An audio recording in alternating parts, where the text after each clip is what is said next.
radio for the masses. Headline edition, July 8, 1947. The Army Air Forces has announced that a flying disc has been found and is now in the possession of the Army. If the game is rigged, change the game. Game changer. I occasionally think how quickly our differences worldwide would vanish if we were facing an alien threat from outside this world. This is Fade to Black with your host, Jimmy Church, on the Game Changer Radio Network. All right. Good evening. How you doing, Fade to Black? That's right. Today is Wednesday, May 21st, 2025. Let's do this, man. Yeah, I'm your host, Jimmy Church. Yeah, that's my dramatic radio voice. It's my actor's voice. Yeah, I'm gonna play the game tonight. We have Thomas Jane on the show tonight. Monday night, we had Lori Spagna with us, Raising Your Vibration. Last night, Dana Louise was here. An incredible show. And the show was called This Is Going to Sound Weird. It did. It was amazing. Tonight, Thomas Jane is with us. He's got a book out. It's called A Human's Guide to Visiting Aliens. I can't wait to talk to Thomas about that. And then tomorrow night, Jason Quitt is back with us. And he's also got a new book out, and it's called Astral Experiences. Now, I do have three major events coming up. In less than 10 days, Contact in the Desert right here in Palm Springs, California, May 29th through June 2nd. I'll be there. Thomas Jane's going to be there. Then I head south to Peru with Brian Forrester for the Inca Celebration of the Sun. That's in June. That tour is sold out, but we do have a second tour coming up in November. The links for that are below, Hidden Inca Tours. I come back from that for the Sci Games. And this is August 1st through the 3rd, 2025 in Charlottesville, Virginia. That's right. The Psychic Olympics. I get to be a game show host, and I am going to wear a gold lame tuxedo. That's right. That's what I am going to do for the Sci Games. The links for that are below. I made the announcement last week. We got some of it out on social media today, but I announced it last week. Next year, it's going to sell out. That's why I'm announcing it now. I'm hosting a Monty Python Quest for the Holy Grail tour of Scotland, where we are going to go to the castles that were shot in the movie. We're going to go to the sets. We're going to go on location. We're going to check all of that out. And a couple of pretty big surprises, wink, wink, are going to happen on that tour as well. And we're also going to screen the movie the first night of the tour before we head out across Scotland. And that is in August of next year. But the links for that are below, and it's going to sell out. I think we're about halfway through the tickets already in just one day. And I knew that would happen, which is why I'm announcing it now. It's going to be a lot of fun. So the links for that are below. It says Monty Python. You know what to do. Click on that. And come to Scotland with us. All right. Where am I? You know what? I think I'm just going to get straight to it. Yeah, I'm going to do it. Thomas Jane is here tonight. Actor. I'm going to say director. I'm going to say producer. I'm going to say studio head too as well. His links for all of that he is doing are below. But tonight we're going to be discussing how alien contact could redefine our reality, challenging views on evolution, consciousness, and of course, the universe itself. We're going to do all of that tonight. I want to take a deep dive with Thomas. And like I said, he's going to be at Contact in the Desert next week. And come and hang out with us. And you know what? You have to pay for selfies with Thomas. But if you come up to me and you say, hey, Jimmy, Is that TJ? I'm going to say, yeah. I'll sneak you in. All right. Come out and hang out with all of us and say hi to Thomas. He's right there. Now, only his friends in his inner circle get to call him TJ. So I'm going to pull that off tonight. TJ, good evening. How are you, pal? It's good to be here. I apologize for the, I'm leaning close so that the mic sounds as good as it can because mine crapped out on me. But we'll be all right. You know, that's why we do sound check. That's right. You know, here. Okay, you've been at this for a long time, and I put in my hours. Did I freak out? No. You know what I mean? It's just like, man, No, yeah, let's just go. no, We'll be you're fine. a pro, pal. It's always a pleasure to be here. I have to say, my book, A Human's Guide to Visiting Aliens, is not out yet. I am editing this thing. I'm close. I'm close. I had to interrupt myself to write my presentation for Contact in the Desert. So that's what I've been doing every day for the past couple of weeks now. Now I'm putting the pictures together, and I'll be doing that on Saturday at 2 o'clock. They keep moving me around because I got to get back to LA.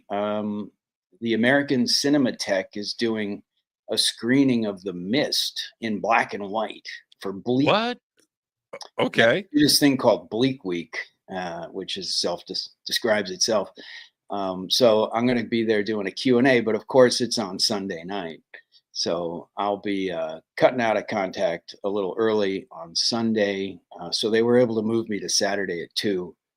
And I'm really looking forward. I had such a blast last year with you and everybody else down there. It's a movement. We are experiencing a neo-Copernican revolution. I think that's what Avi Loeb calls it.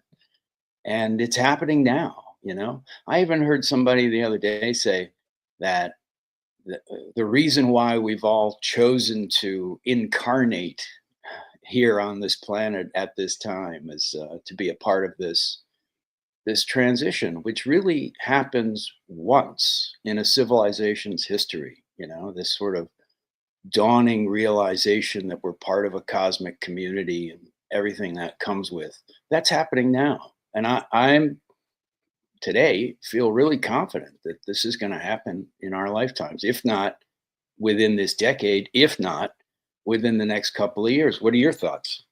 The scene, I equate it to this: the scene in 2001, when the opening scene, and they had no script for the first 16 minutes of that film, right? Yeah, no script. And so you had a primitive man, the ape scene, they call it.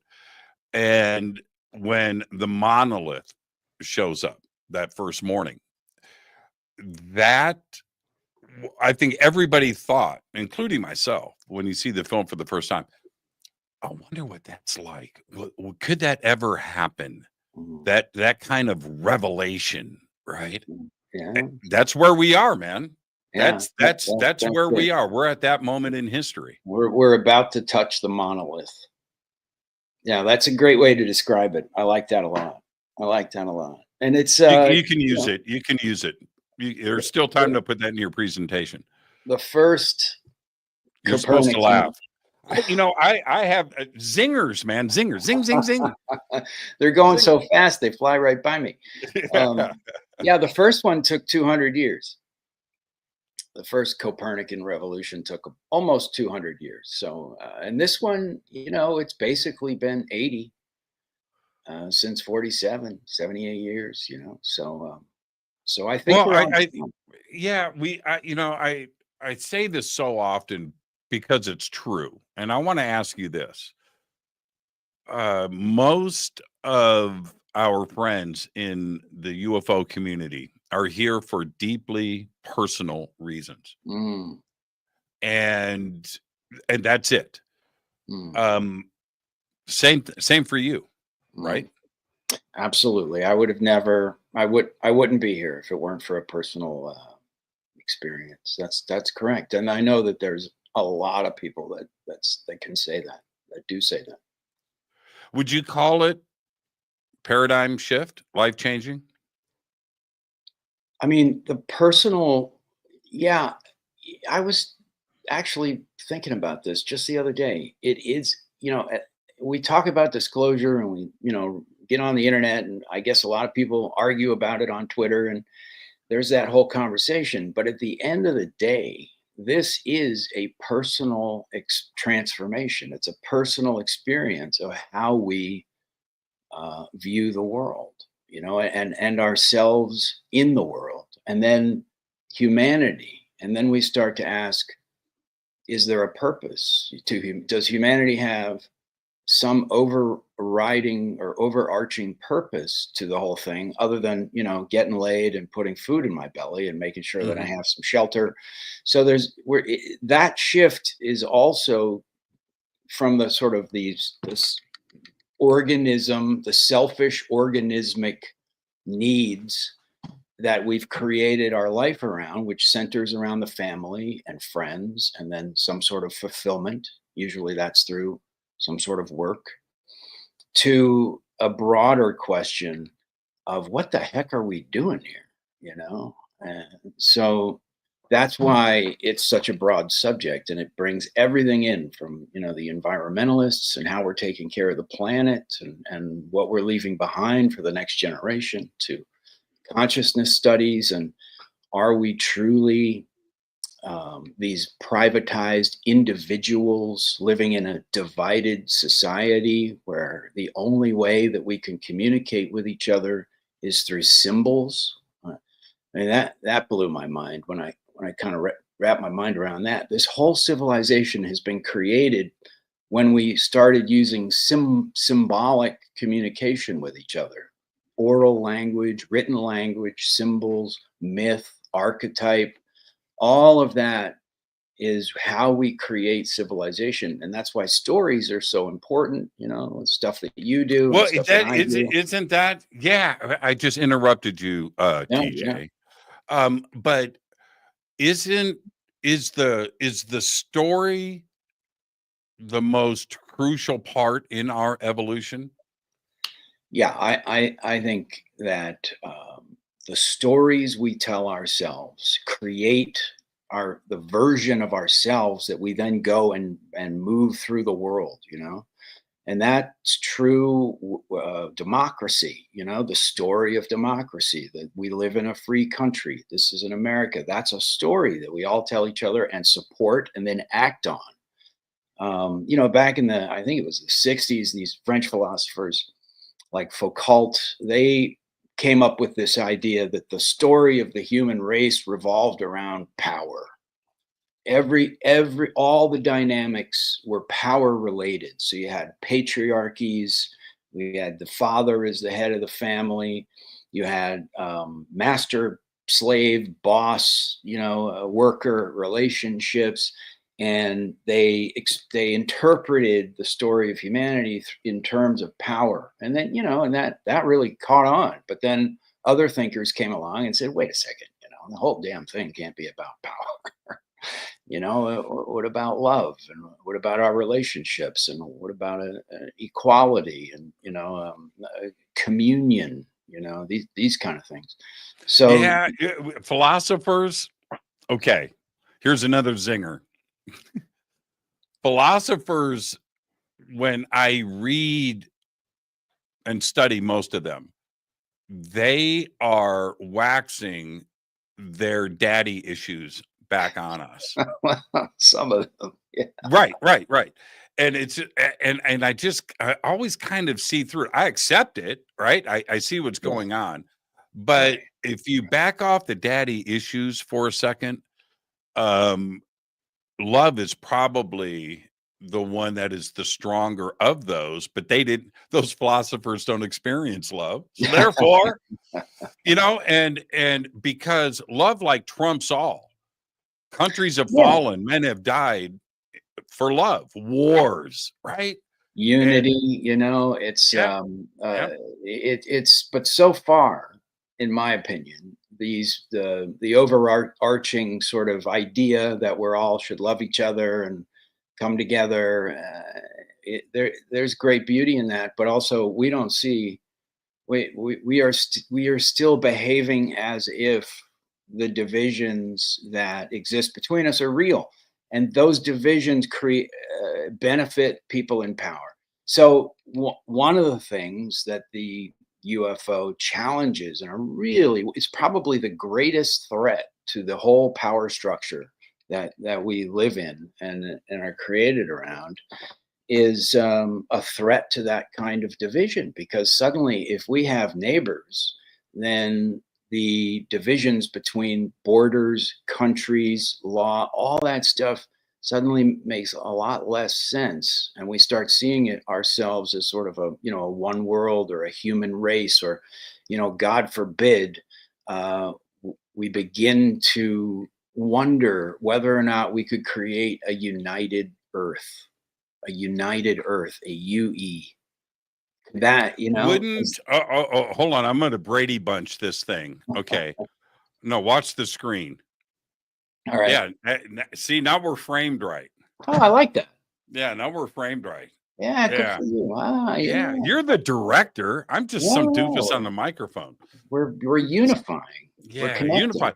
Well, okay. So would this kind of revolution and evolution that we're going through, would that in turn make the world a smaller place?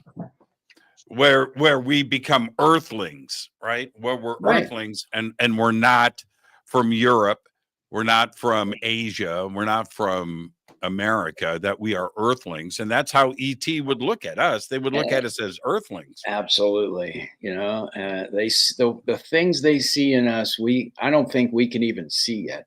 And I think we have been observed for quite a while. I mean, just logically, that makes a lot of sense that they didn't.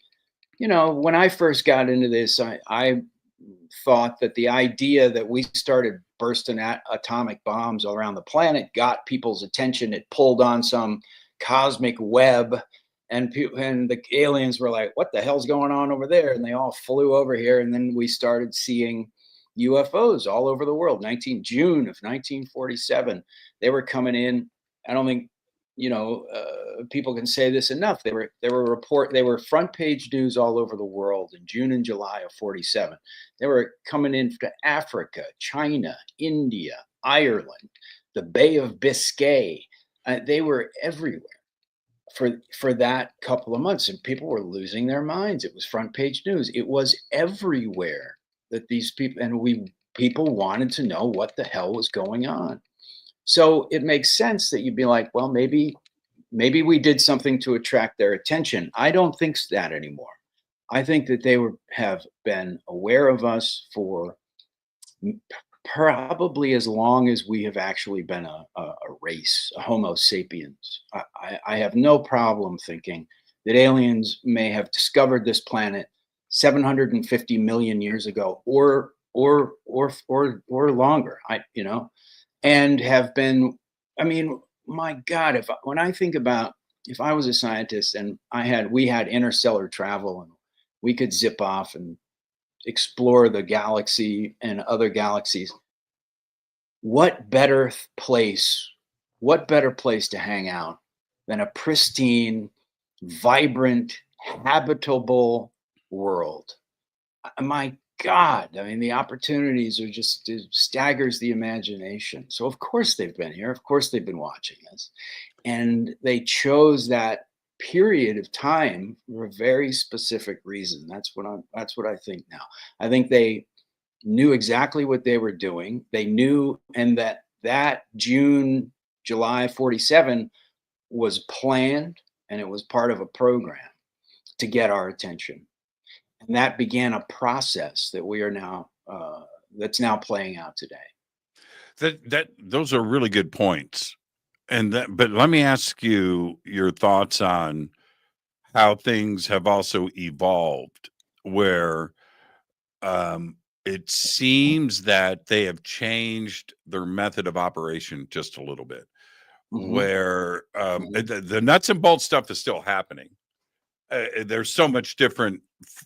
So many different forms of life out there. It's the difference between a Volkswagen and a Ferrari. There's all kinds of things, but we're seeing a lot more what appears to be an interdimensional aspect to what is happening, as opposed to flying saucers. But I've seen flying saucers, so I'm not saying that doesn't exist. But are they evolving with this because we have so many ways of detecting them now. We have satellites. We can peer into deep space. We have the James Webb. Mhm. And now there's an interstellar aspect, and our knowledge of physics has increased, so we would understand this. Do you think that they're changing their methods as well? They're adapting to us? Well, let's look at the schoolyard landings. All right. So a lot of people are familiar with the aerial school landing, and there's a great documentary about that. Less people are familiar with the fact that there were dozens of schoolyard landings that happened from 1950. That's the first one that we've recorded, to 1994. And then after 94, they stopped. And when you think about it, if a schoolyard landing were to happen in 2007 when the iPhone came out, that would be a completely different conversation than we'd be having. And I think that they are, and as aware of how we are perceiving them as we are, Mhm. So and they tailor their activities around our ability to, or call it their ability to kind of stay right on the liminal edge of our perception, right? It's liminal, and it's not here, and it's not here. It's a liminal edge that they walk, and that liminal edge changes as our technology progresses, and yet they've kept that liminal edge. So they're not doing things that they used to do in the past when they could get away with it. And that includes, in 1954, we had this wonderful wave of landings and sightings and interactions with beings, different beings. And the descriptions of these, there were dozens, I forget how many. Jacques Vallée did a great analysis of the European wave that happened in France, in Italy, a little bit in Spain, 1954. It was incredible. They couldn't get away with that today. And the different variety of beings at that time was also enormous. Today we have sort of this, I call them the vanguards. They're the guys that seem to have a specific interest in this planet. But over time, we've seen literally, I think you could probably put at least a couple of hundred of different alien species together. And Dr. James Harder, who was the research director for APRO. That was it's the oldest UFO organization in America. Jim and Carol Lorenzen put that together. They were one of the only organizations to really take humanoid encounters seriously back in the day, because that was just a bridge too far for most people.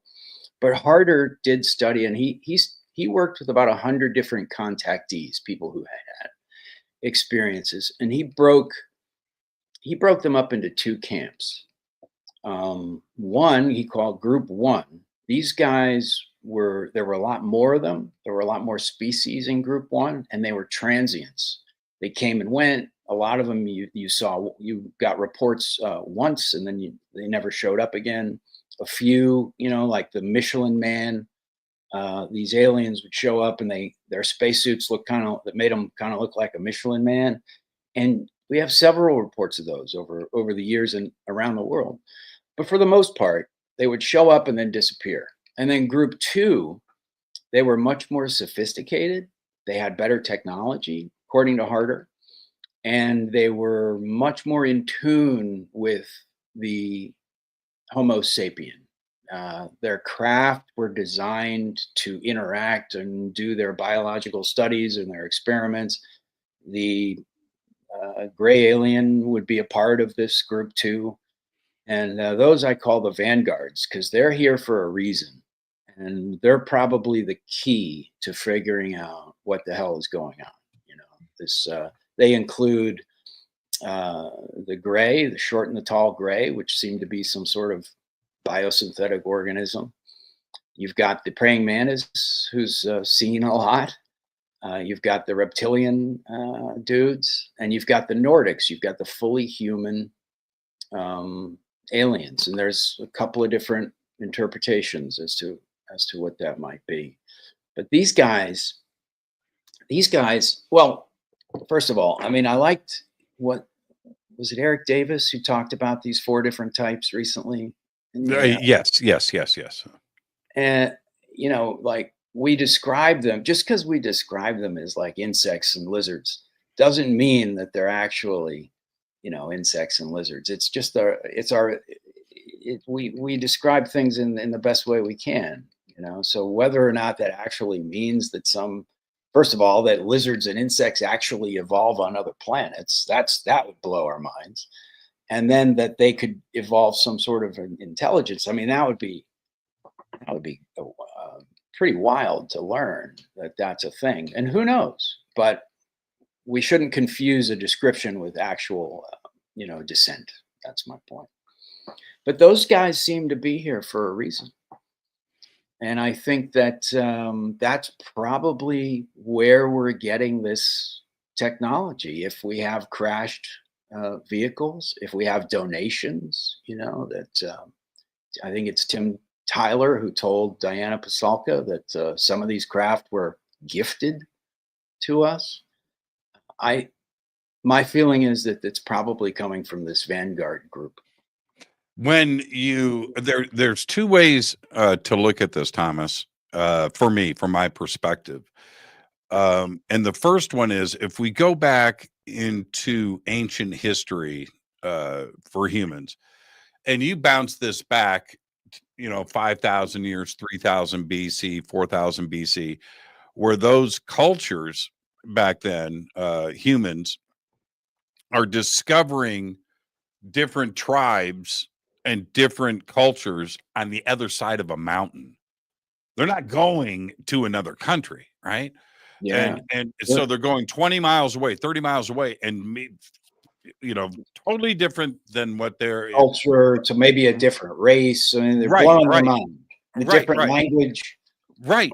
And so if ET shows up and they bump into ET, nobody's going into shock. It's just just some new friends, just some new. I mean, depending on what they look like, Well, okay. You point. mean with us? What? No, I'm saying ET. Yeah. But let's say you and I are in a tribe and we go to the other side of the mountain, and you and I are regular, but we go to the other side, and that tribe, humans, are painting themselves blue with white stripes on their faces. Yeah. And so you turn around and you meet an ET race. Right. It's just something new. Where today, our knowledge, we know so much more that we would be thrown into shock. And ET, I think, understands that. I think that you're right. The American Indians, they had a much more sort of open philosophy about the Star Brothers or the Sky Africa, Right. Yeah. Back in the day, they were much more open. And you're saying, as we progress and we learn, just Darwinian evolution. I mean, just the fact that science says that the reason why there's Homo sapiens on the planet is due to a completely random series of events that happened over geological timescales. If the dinosaurs hadn't been wiped out, we'd never be here. And the fact that a random mutation happened to happen in the ape, clade. And primates, yes. And that's why we're here. And if you rewound that tape from the beginning and played it all over again, nothing like the humanoid form should ever arise again. That is today. That is still the mainstream thinking on evolution. So for a long time, when these folks in the 50s were reporting these humanoids getting out of their craft, and the scientists were like, that's absolutely ridiculous and insane. Like, first of all, aliens would never look like that. And they and therefore they could close the book on it and not even look at it. It wasn't even wrong. That's where I don't use bad words, but Thomas, that's where I call bullshit. I just do. I just do, in that DNA and chemistry and chemicals is the same anywhere in the universe where you go.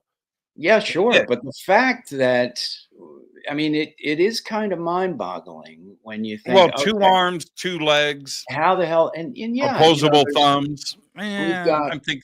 we've got convergent evolution on this planet.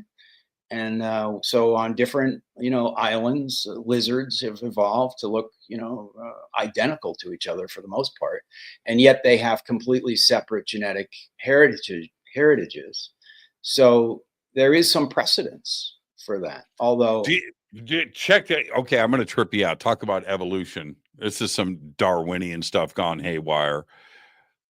In Panama, this press release came out this week. I had to read it like 3 times.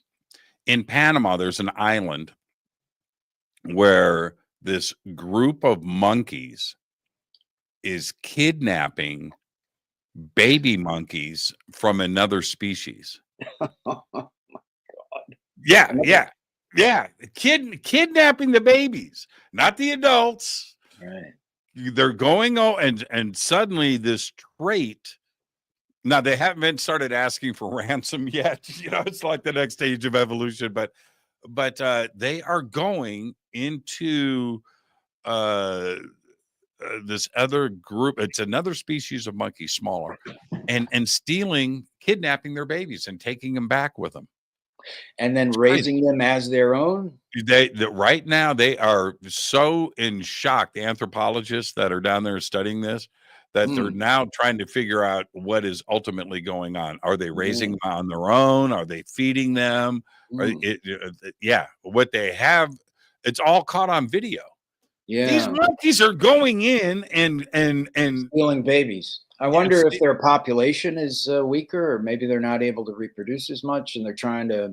But it's odd that they'd be raising different monkeys from a totally different genetic sort of heritage. Like, how's that going to work out? Can Mike?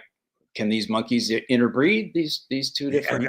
All of this is in play right now. They are studying it. I am fascinated with it. Yeah, and that's cool. Yeah, and they're they're watching all these videos. They've got all this trail cam footage. When did it start? Why did it start? What's the idea behind it? They did say one thing. There's no evidence of cannibalism or that they're eating these baby monkeys. Well, so that's they've ruled good. that part out. Yeah, they've ruled that part out. So are you saying that the hybrid aliens that are being created, that were the aliens are kidnapping human genetics and creating a new species?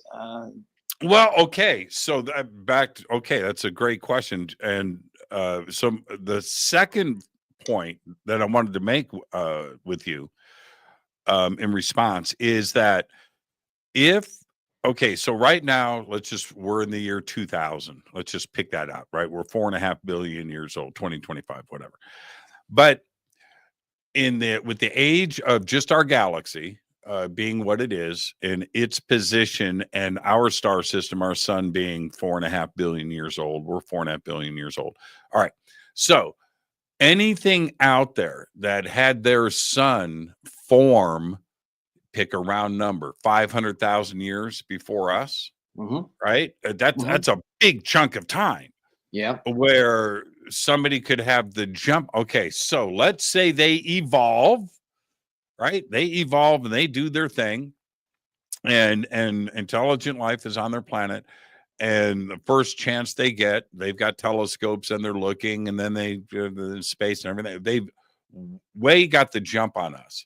Well, that's what we're doing right now. We're looking for exoplanets, and we're looking for other things that are like Earth. That's right. And so anything that got the jump on us by 1 million years, Sure. and they spot our planet, what are they going to do? They're going to do what our goal is to get there. Right? They're going to come here. Yeah. They're going to come here. and they would You're going have to look around. You're going to try to explore as much as you can, and get as thorough an understanding of the universe as you possibly can, for sure. But let me just add something to what you just said. And I totally agree. And there's billions. There's probably a billion years of room, between when the universe was first capable of starting life. But you could take a planet that started, that's just as old as Earth, 4.5 billion years ago, and you could have an accelerated evolution. So you could actually have a planet that's younger than Earth, and have beings on it that's a lot older. We use Earth as a measuring stick because we don't have anything else, but it's perfectly possible that we could have created civilization 200,000 years ago. Sure. We've had how We many could have mass done this. extinction events, right? We've had like Yeah. 5. Yeah. Well, on another planet, you're looking at a planet that may even be a few million years younger than Earth, and have a civilization that's a few million years older. I mean, that's the other thing. We're not sure if the human race is riding the short bus in terms of our universal cousins, or are we flying jet planes? We don't know. I'm going the short bus. I'm going the short bus on that one, man. I'm going the short bus. Yeah, I know. Okay. You bring, I know, man. We like to think we're so intelligent, and then there's just sometimes I just go, man, I just There's don't certainly know. a lot of humility involved in wrapping your mind around this subject, and I really appreciate that. I appreciate that the universe is always, we become humble the more we learn about what's going on, the humbler we get. And Uh, I really think that that's a good thing for the universe. what do you make of I want to talk about alien abductions, and it seems like I've been talking about this a lot over the last couple of months, Okay. because I don't know what's going on, but if we go back to well, Betty and Barney Hill's the famous one, but there were other things that happened before that. But if we Hmm. but if we look at Phyllis the Cole. obvious, if we look at the obvious things, um, Betty Andreessen, Hmm. Travis Walton, Calvin Parker, Whitley Strieber, there were these were physical direct contact experiences, and some of them very traumatic, some of them not as Yeah, traumatic, but do you think that they're still going on? Did they I got a stop? great book here, Direct Encounters. Who wrote that? I don't know if I have that book. Yeah, I just picked it up. It's by Judith and Alan Gansberg. What? So I'm really looking forward to digging into this. I mean, look, and anybody, What's the title of that book? it's called Direct Encounters. Direct Encounters. Okay. Yeah. So I just picked it up. It's from 1980. So anybody interested in abductions and encounters has to check out Preston Dennett's work. He's got a YouTube channel, but he's also written a bunch of books.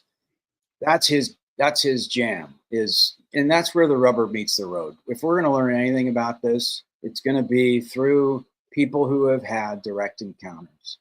Do you think And it's still going on? that's a good question. I mean, Rosales has this series of books called Humanoid Encounters, and he's been documenting, the years, and he's got accounts up until, I know he's got them up until like 2014, and I'm sure that they're still happening. But it's interesting how, going back to what we were saying before, I think they've had to change their game a little bit. But I'm very interested to know what the abduction, because I haven't heard a lot about the hybrid breeding program.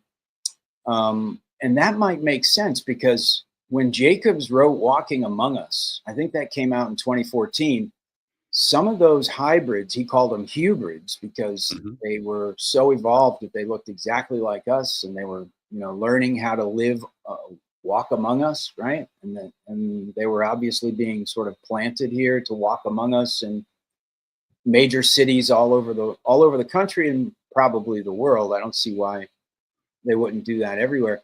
But those hybrids are adults now.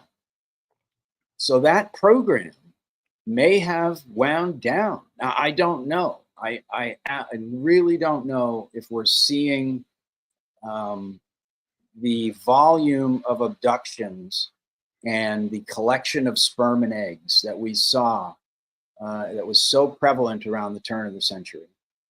And they may have done their job, and now we have hybrid aliens living among us, as some sort of contingency. Are you okay? Yeah, are you okay with that? I mean, it's like, was They Live a documentary? You know what I mean? Are you? If that's the case, first off, right. what can we do about it? But does it matter? Well, you get into the question of intent. Is the intent to help us, or is the intent to hurt us? But I got to tell you, I've thought about this, and I've wrote about this. So you can imagine two groups of aliens, right? And a lot of people say that there's good aliens and bad aliens here. I think that's a binary humanistic way of thinking about things, and I'm not sure that we can parse alien intent in the same way that humans do. But say that we can. Say that there's a group that is dedicated to the flourishing of life in the universe. Like, they've decided they're going to go out and what they're going to do with themselves, and it's a pretty darn worthy goal, which is to sort of help life grow, create life, help planets. If a planet's on the edge, maybe they can make it more habitable, and therefore what they'd be doing is creating more information in the universe. They'd be negentropic, the opposite of entropy, right? Entropy is what happens when ice melts, and negentropy is what happens when flowers grow and life evolves and things come together, and it's a beautiful thing. The second group of aliens may be more self-serving. They may be more interested in how many planets they can colonize or how many followers they can create, right? So these two groups would look at planet Earth, right? And one group, the nice group, the flower children, they would look at Earth and humanity as a whole. And what they would basically see is people who make trash. We build roads to carry the trash. We build factories to build the trash. And then we build other factories to burn the trash. And the rest we throw in the oceans. And we kill each other. If you look at the economy of the world and say, what makes the most money, that would be death. So the group that is dedicated to the flourishing of life in the universe may look at us and decide that if we weren't around, there would be more life in the universe.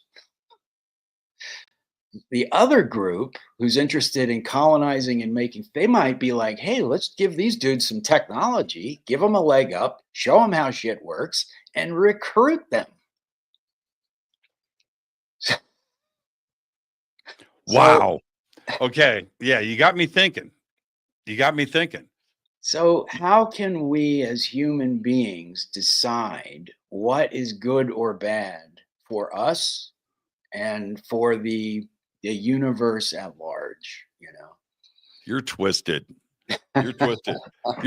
Well, it takes that way of thinking. Don't go down the traditional road. Let's think a little bit alternatively here as to what may be going on. Whatever is going on, it's not something that we understand. Exactly. Trying to solve the problem from our level, as Einstein said, is probably not going to work. You can't solve a problem from the same level it was created at. So we're going to have to think outside the box, and we're going to have to try to think about big picture. What is the purpose of a civilization? I mean, for what you were saying earlier, exploration, learn knowledge. I mean, all that stuff's on the table. They would have found habitable planets eons ago. They'd be well aware of planet Earth and what's going on here. Not only that, but if life is as prevalent as it appears to be, we're not the first planet to have these kind of problems. We're in a transition phase, right? We are taking our civilization and everything that we've learned and all of our technology, and it is shifting our consciousness into another level of existence. And that's happening now. So it's probably a pretty dangerous, time, not only for us, but if we do make it, and if anti-gravity and long distance space travel is closer than it appears to be, and I think it is, and this is where we get down to the nitty gritty here, because it really, if in my opinion, it all comes down to these donations.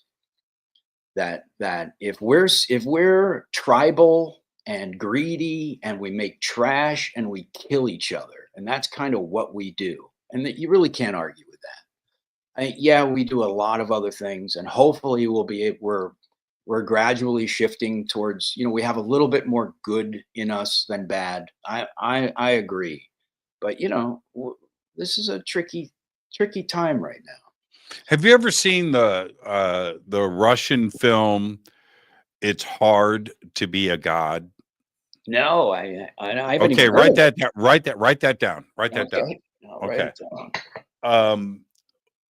One of the greatest sci-fi films ever made. How old is it? Well, it was shot in the early 70s. Oh, great! The This is up my alley. But the director died, and his family, who was working on the film, ended up getting the edits done and got it released in the early 80s. This is right up my alley. Thanks. It's so good. So good. It's Hard to Be a God. And what this talk about a deep existential philosophical message to humanity. But it followed these lines totally outside of the box, which was, we discover a planet that's got life. And so we send a ship out with a few dozen, 60 or so scientists and teachers on board. Yeah. That this planet is stuck in our version of the Middle Ages. Mm-hmm. All right. So castles, the Middle Ages would be better than the Middle 80s, let me tell you. Yeah. I don't know about that. I don't know about it. But anyway, so they get there, and that planet was happy with farting on each other and laughing. They didn't want technology. Right. They didn't want it.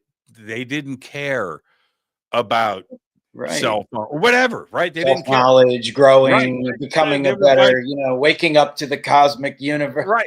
Hence the title of the film. It's Right. Hard to Be a God. That's great. Right? Yeah, you're showing up with everything that they need to advance.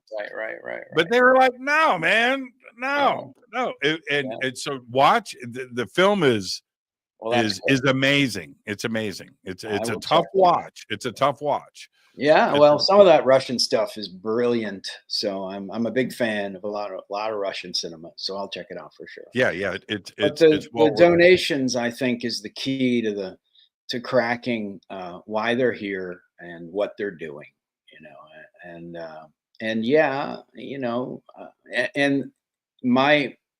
I think that this anti-gravity long distance space travel, I think it's a lot closer than we have been led to believe, pal.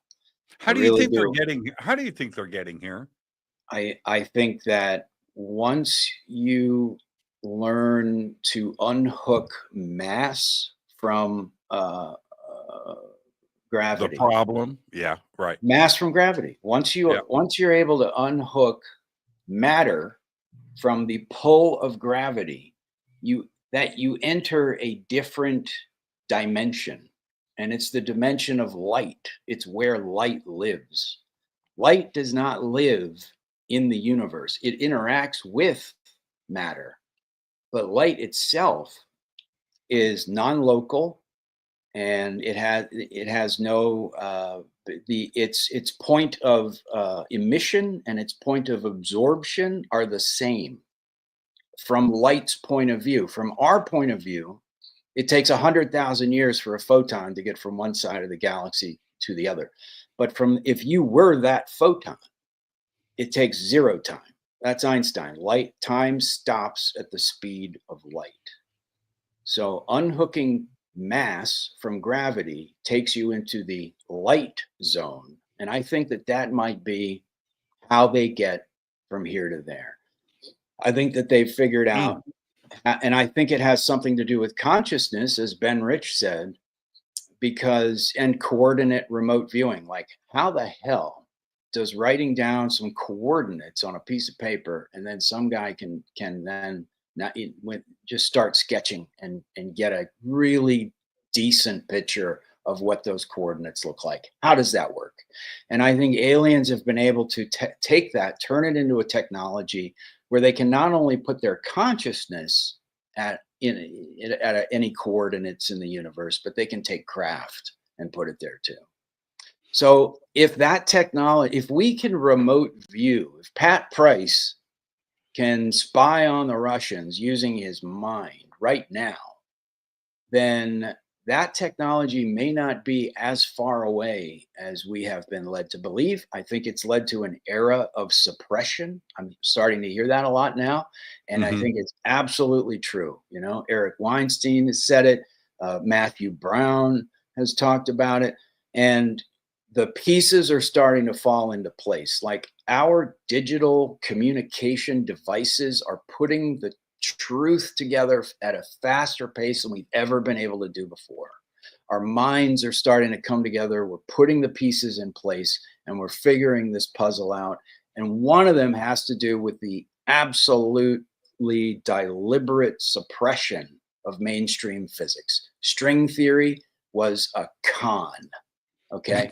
And in 2024, Leonard Susskind, the grand master of string theory, came out and he said, there is no possible way that string theory is a theory of the real world. He said that. He's the grand master of string theory, been doing it for 40 years. And they were the moat around the castle for decades, since the early 70s. Leonard Susskind, in his inner circle, we call him Lenny. Leonard, I became a fanboy. I still am. Absolutely. But I'm going to say I did a good solid 10 years of reading everything that he had done, all of his public presentations. I watched them. I watched how he spoke and wow. You know, oh, geez. Great stuff. These guys are geniuses. And I think that they've been led down the rosy path. You know, it's really easy to do when all of your funding for academia comes from the government. So you can have the greatest idea in the world, but you're not going to get funding to work on it if it's not string theory or quantum gravity. And that was You know what he said? You know what? I'm going to make you laugh. He said this.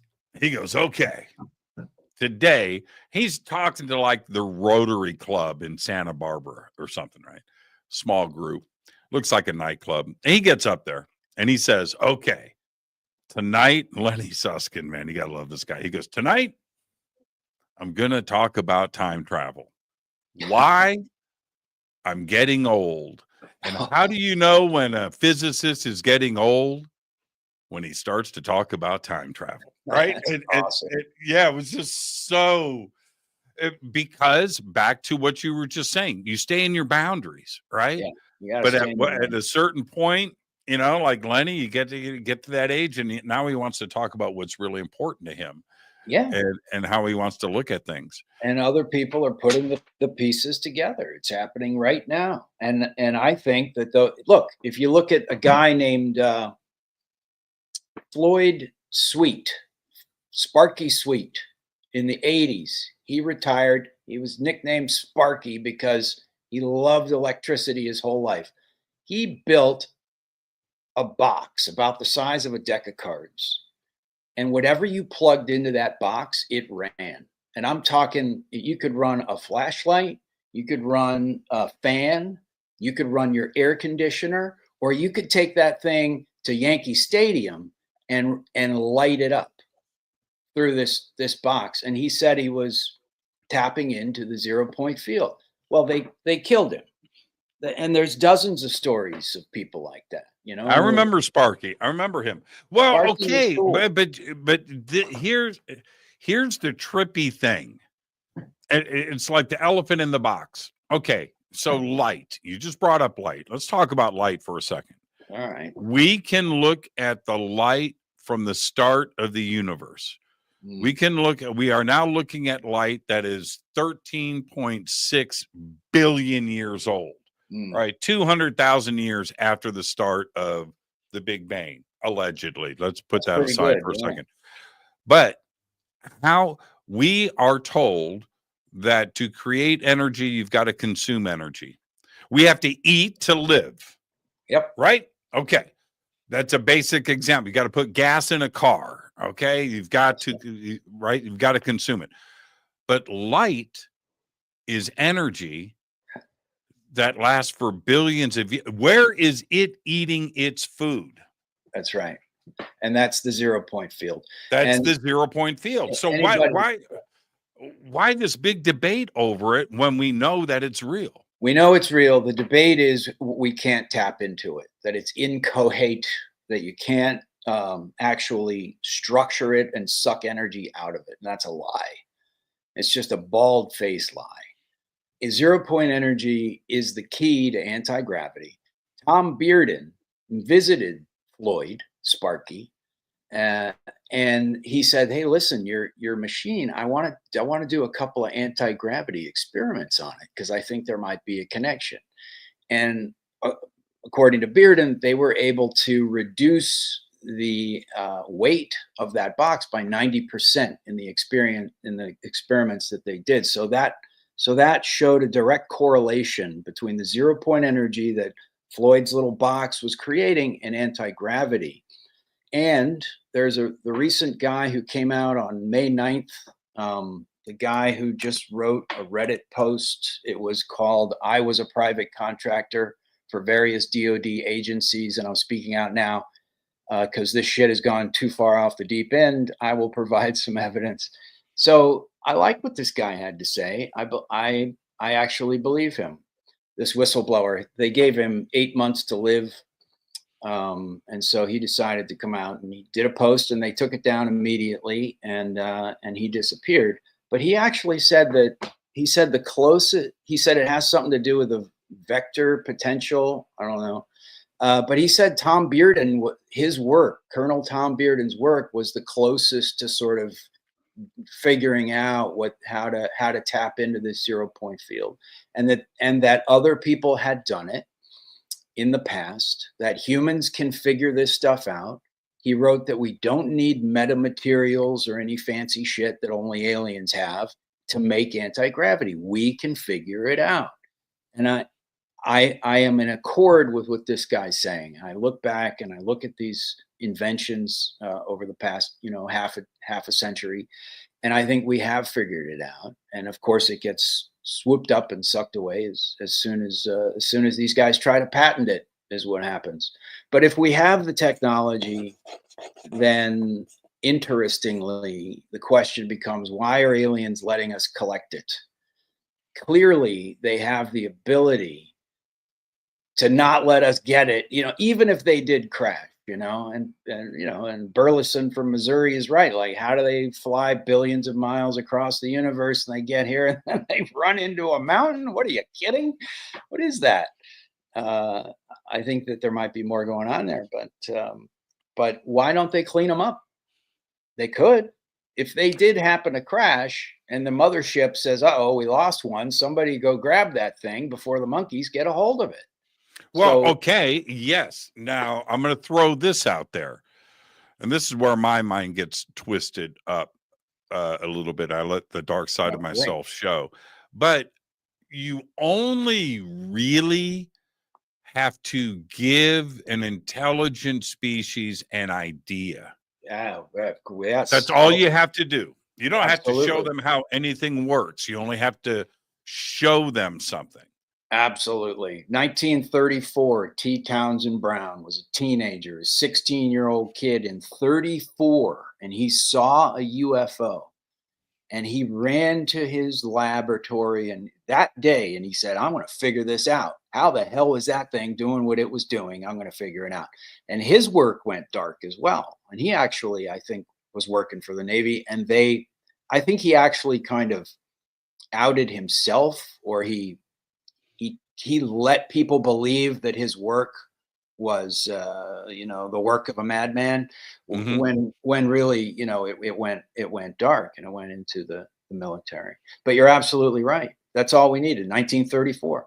Now, if we were an honest society, the 50s, when Babson and Bainson were created their laboratory, their anti-gravity laboratory, and then there was George S. Trimble, who worked for aerospace, and he had a group of 25 scientists, and everybody was working on anti-gravity in the 50s, and then it all went dark.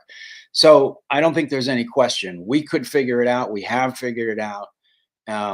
And then then the question becomes, okay, so why are aliens dropping off the craft? And then what do they get out of it? Like what are they doing? They get to go to Las Vegas. They get to go to Las Vegas and hang out for the weekend. Yeah, why would they let us see it? Obviously, they're letting us see it. They want us to figure it out. The other part, which I just find so fascinating, when you and I say something like this, and people will back up and go, well, give us the evidence of that. You know what? Star Trek. You want evidence of that? Just give somebody the idea of a teleportation or warp drive or this or that. Just give somebody the idea, and they're going to go and do it. The cell phones, man. This is Dick Tracy. Yeah, I know. Right. I'm still waiting for my my iPhone watch that's going to have a little video camera on it. Why don't they have a video camera on these damn iPhone watch? I would have bought one in a second if I could do the Dick Tracy thing and call my girl on my wrist phone. I have one. No camera. Yeah, I have an Android one sitting on my coffee table, and I haven't taken the plunge. The reason why I haven't, I like mechanical automatic watches. I like watches too. Yeah, I'm not a fan of wearing computer on your wrist. Let's take our break right here, TJ. You stay right there. Our guest tonight, Thomas Jane. He's got a new book coming out, everybody. It's called A Human's Guide to Visiting Aliens. We'll do that and much more when we come back after this short break. I'm your host, Jimmy Church. This is Fade to Black. Stay with us.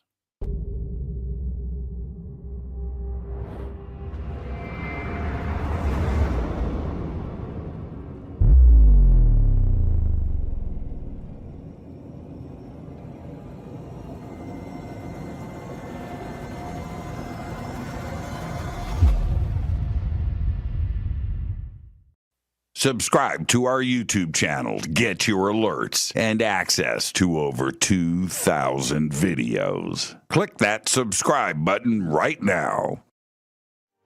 Go to jimmychurchradio.com and get the Fade to Black official podcast. 2,000 episodes, all of them commercial free for just $2 a month.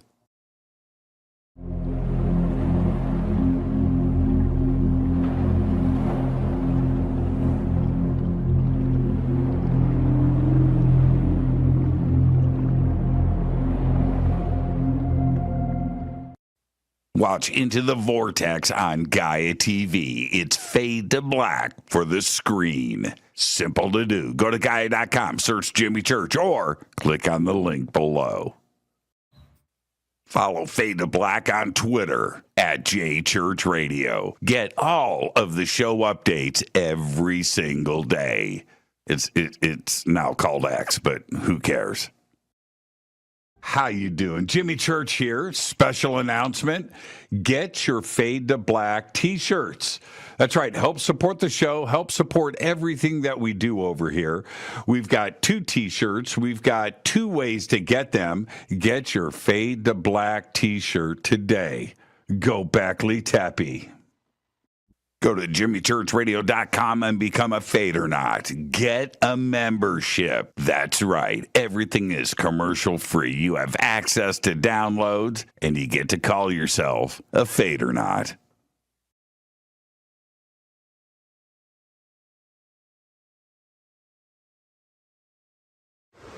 Today we're headed to Bolivia, Tiwanaku, Peru, and of course, Pumapunku. Brian, exciting. Thank you so much for everything, my friend. Always an honor. Right behind us is the sacred river of the Inca that goes past Machu Picchu. So we're going to be driving up to its source at 15,000 feet above sea level and then down to Lake Titicaca. So today we hit 15,000 feet. Yes. Crazy. And you can do it with us. All you have to do is go to hiddenincatours.com. Simple. We've got 2 tours coming up next year, one in June for the summer solstice, That's right? And then another one right here in November. So hiddenincatours.com. Come and hang out with Brian and I and his amazing team. Right on.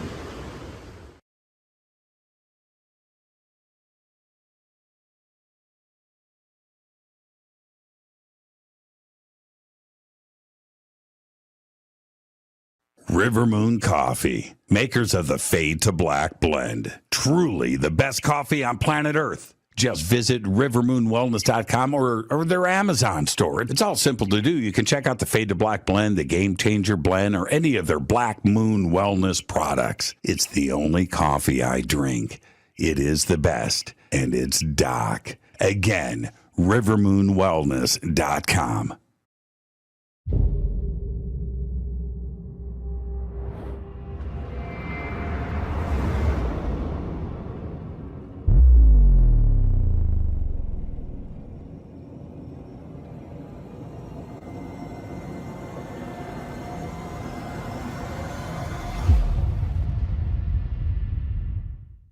All right. Welcome back, Fade to Black. I am your host, Jimmy Church. Tonight, our guest, Thomas Jane.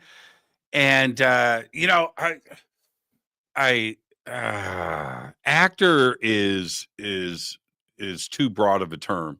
He's a producer. He's a director. He's got a production company, but he's been a part of Hollywood for a long time and such amazing work. And I can't have a conversation tonight without bringing up that subject of Hollywood with Thomas, and some call him TJ. We'll do that.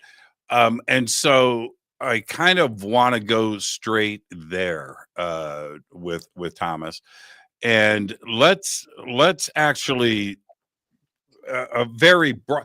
Is Hollywood doing a good enough job in representing aliens? And and let me preempt that with a very short statement. When you look at the movie Arrival, well done, but we assumed E.T. was hostile, right? We were on the verge of, right? And then there's a new film out, and it turns out that E.T. was here to help us. Ultimately, it's just a great film. There's a new film out called Mickey 17. Have you seen it yet? Have you seen it? Okay, check out Mickey 17. Kind of a little bit of the same premise. I don't want to give it away because it was just released. Okay. But there was that flip-flop that happened in that film too as well. You find out early on that E.T. was cool. But there was that faction, right, that wants to wipe them out and take advantage of their DNA and do whatever. I'm not going to give away the film. That happens early on. But is Hollywood doing a good enough job in representing E.T. and the alien presence? Hollywood needs a bad guy. It's the lowest common denominator. That's why we always have guns and people get shot. It's just so aliens are a good stand-in for the bad guy.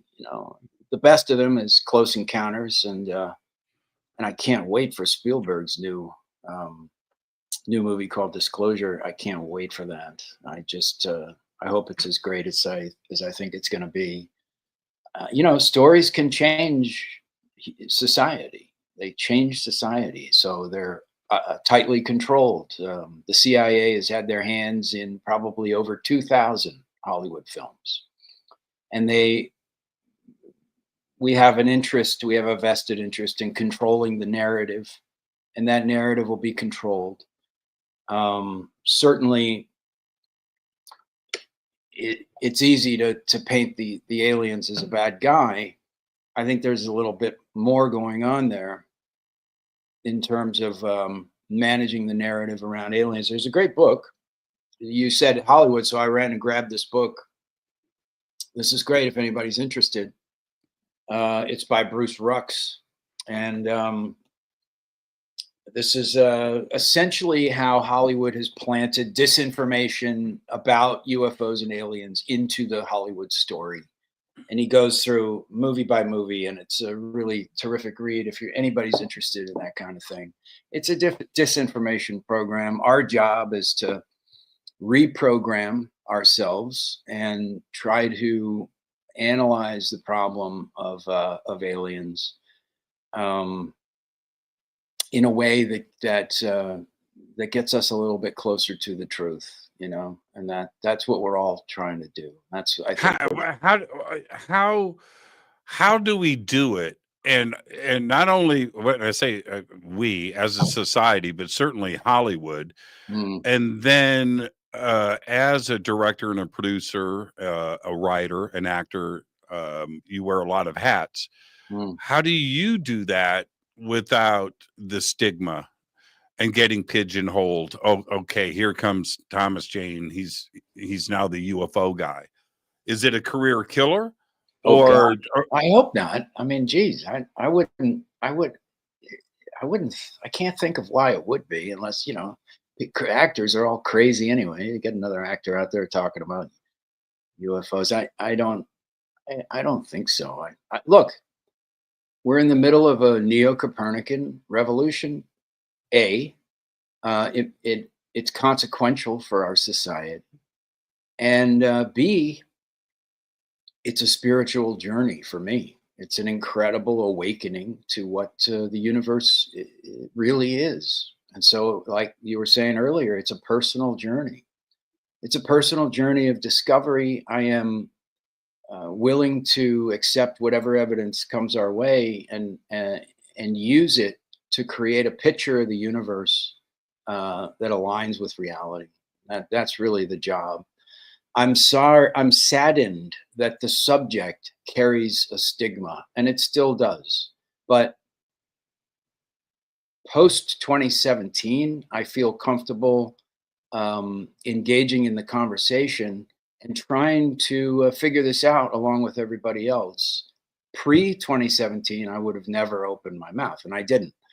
I've been into this since 2011, and I would have never. I was, just as surprised as everybody else to see the story in the New York Times by Leslie Kean and Ralph Blumenthal. So that opened the door for a lot of us to start having the conversation. We should have the conversation. We shouldn't feel the stigma. Most people, that I broach this subject with still don't know what the heck I'm talking about. A lot of folks in Hollywood, writers and directors, are interested. They just haven't, like most people, they just haven't dug into it very much, because that stigma has been, they did a great job, creating the moat of uncertainty around what is actually an incredibly certain subject. UFOs are real. They originate from a non-human intelligence. That non-human intelligence has been here for a while. They are interacting with our society. They've gifted us technology. And we have to ask why. Why would they do that? Obviously, the low-hanging fruit is, well, they want us to be a better civilization, but like your Russian movie, we're all just like, how do we turn that into a weapon? And I think that's part of it. But like you said, we would have figured this out on our own eventually. And I think by gifting us the technology, aliens can control it. They can put parameters around its use, and that we would have figured this out with or without them.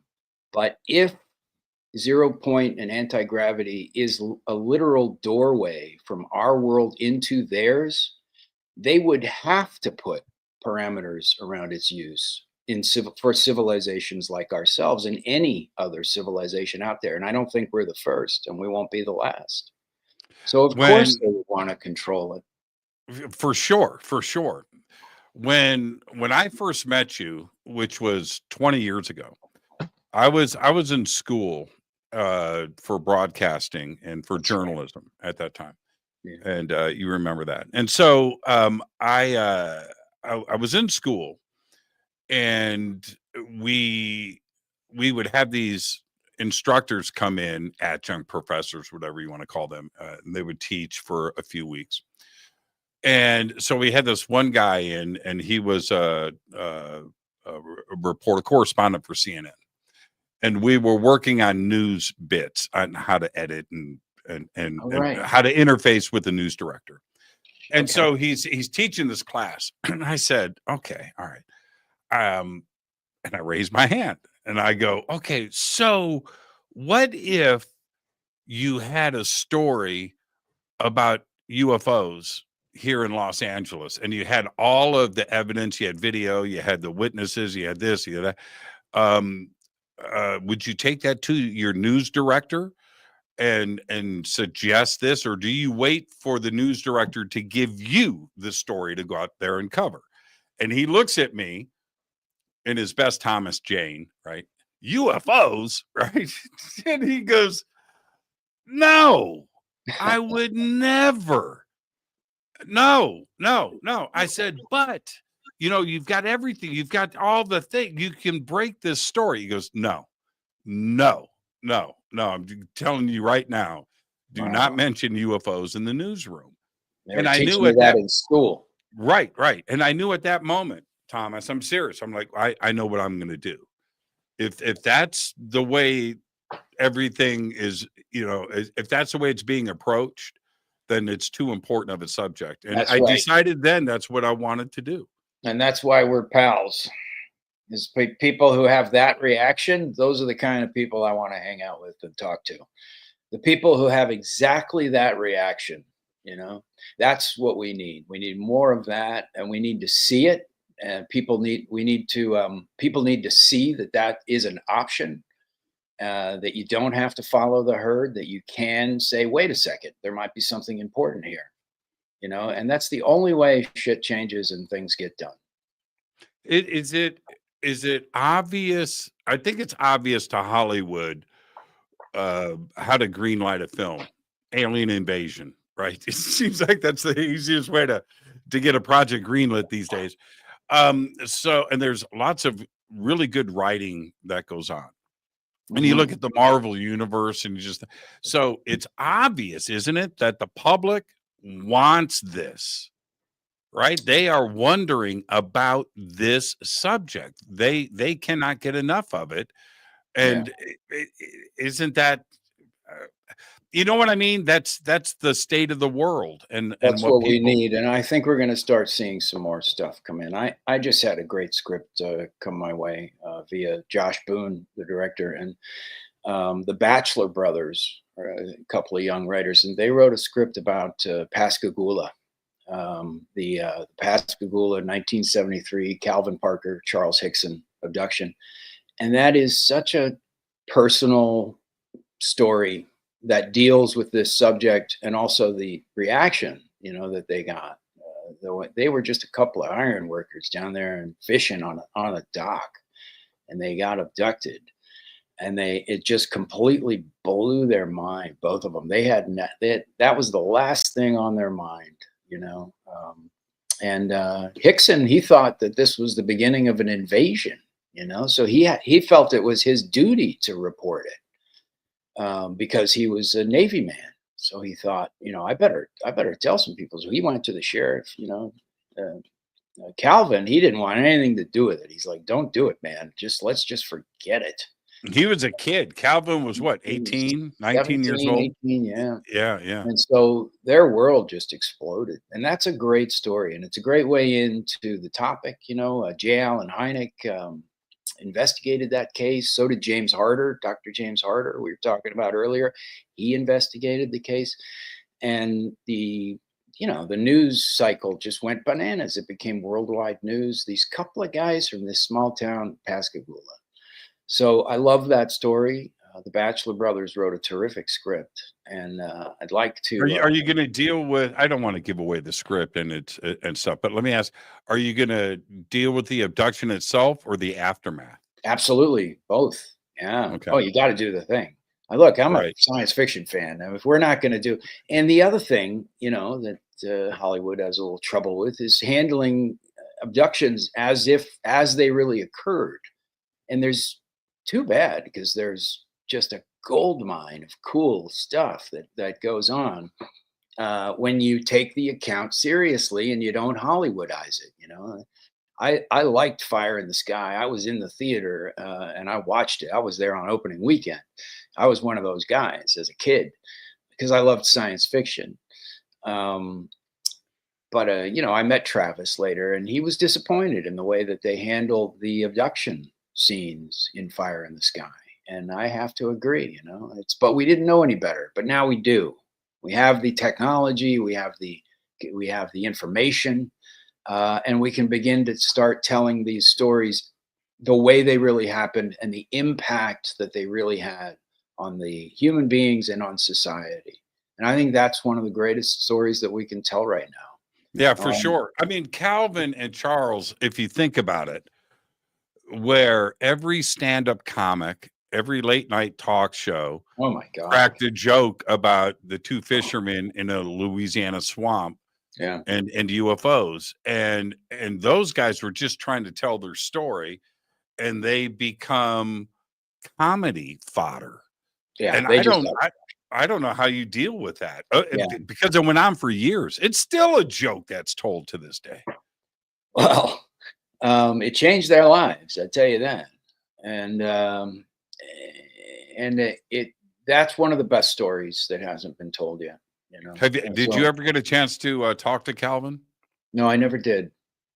Yeah, never did. I've got the books, and I've talked to some of the researchers who've done the really good work on that. There's been some really, really fine work done on investigating the Pascagoula case. So we have reams of information and stuff to draw from. And we have more stuff that's come out over the years. It turns out that other people across the river had their own sightings. They did. And they never came forward. But years later, decades later, they came forward and they told their story. And good for them. There's so many of these stories that have been lost to time because of our societal reaction to it. People who know better, and they're like, I'll shut the hell up and not say anything. And then the people who did say something because like Hickson felt it was his duty, they were crushed. And they said, I tell you, if I had to do it over again, I'd never say a word. If you get a chance, go and listen to my conversation with Calvin. That was 3 hours. It's a 3-hour conversation. Oh, I'll be checking that out for sure. Yeah, go check it out because absolutely. After that show, and I do this every night. I end the show and I reflect on the show. After that Calvin Parker show, you know what I said to myself? I'm alone in my studio, soundproof, quiet. And I said out loud, I said, that's a cool dude. That right there, that was an amazing conversation. So he's been through on both ends. Not only did he have an out of this world experience that very few of us will ever have, but then he experienced the whole society reaction to it.